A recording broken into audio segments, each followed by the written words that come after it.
Jason here, Customer Solutions Engineer with Condor USA. In this video, I'm going to talk about the quick connect fittings that we use on our unloader valve. This is a very efficient and reliable connection, but it's one that's also very misunderstood. I take quite a few phone calls from customers on their technical support hotline saying, hey, I don't know how to work with this thing, I can't get the hose out, and I need help. It's really not that hard. These are pretty simple connections to work with. Let me take you through some details about how they work, some tips and tricks on working with them, and make it this easy for you. Like this video, subscribe to our channel, comment down below. We'll probably interact with you if you have a good question. Now let's get into the details of these quick connects. This is a 90-degree unloader that is very typical of our products. I've disassembled it to show you the main parts being the body, the seal, the claw collar assembly, and of course the hose. Now the collar and claw assembly works in a very interesting way.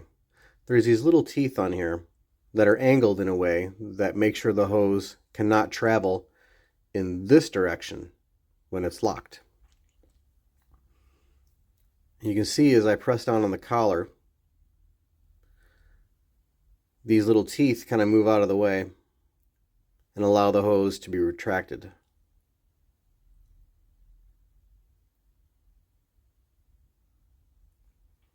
Now if I install the hose up to the teeth, you can see it's ready to be engaged.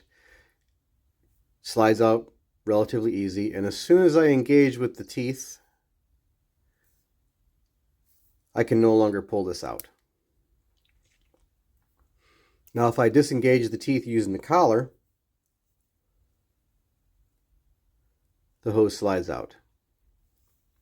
Here we have our updated Quick Connect type unloader next to the old style Quick Connect type unloader. This update improved the Quick Connect functionality by making the touch point blue and increasing the landing surface used to push the collar into the unlocked position. The older style Quick Connect can be a bit confusing as the unlocking procedure is not intuitive and the surface you use to push the brass collar into the unlocked position is quite small. I'm going to show you a little trick for releasing the hose using a crescent wrench with this unloader.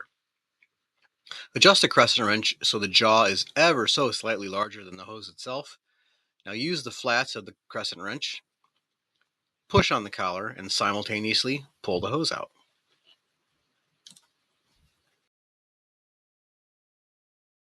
So the way that this makes a good seal is the hose goes through the collar, past the barbs, at which point it will engage with the seal.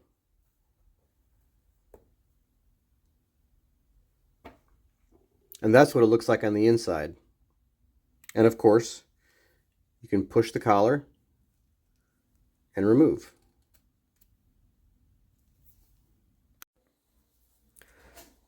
To get a good seal with these connections, you need to have a clean 90-degree cut and round hose with no burrs.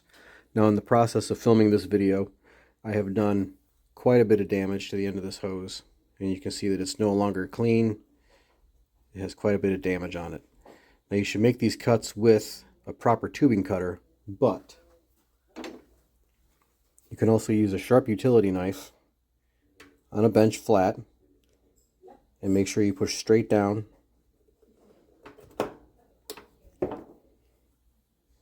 for a good clean cut.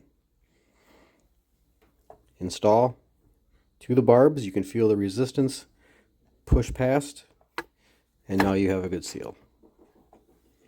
So to summarize, push the collar down, remove the hose, give it a good trim when you put it in the new system, push to the barbs, push past, and you'll have a good seal. If you still need help from us, call us at 866-878-1497 or visit our website at www.condor-usa.com. Please like, subscribe, comment down below. Thanks for watching.